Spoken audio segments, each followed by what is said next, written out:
Hello students and welcome to Toppscholars.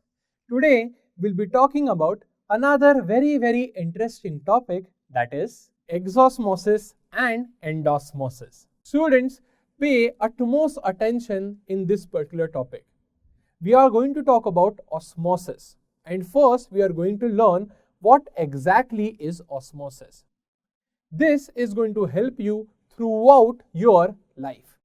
Osmosis is something which is studied almost in every subject. So therefore, you should never ever forget this particular topic. So let us first understand what exactly is osmosis. To put it simply, it is the movement of water molecules from a region of low concentration to a region of high concentration through a semi-permeable membrane. I repeat again, it is the movement of water from region of low concentration. Students, here when I say region of low concentration, I am talking about the region having low solute concentration. The solvent is water which is going to move, okay, to a region of high concentration. Here I am talking about a region having high solute concentration. And this water, which is the solvent, it is moving through a semi-permeable membrane.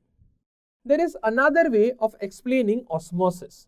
Okay, we can also say that it is the movement of water from its own high concentration to its own low concentration through a semi-permeable membrane.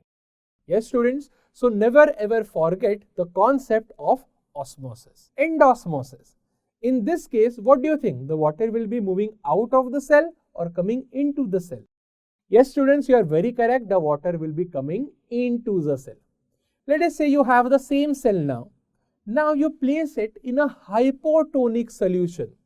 That is a solution having concentration lower as compared to the concentration of the fluid inside the cell. In this case, there will be inward diffusion of water through the semi-permeable membrane, that is the cell membrane of the cell. Now, what will happen in this case? Remember, previously in exosmosis, the cell had undergone shrinkage.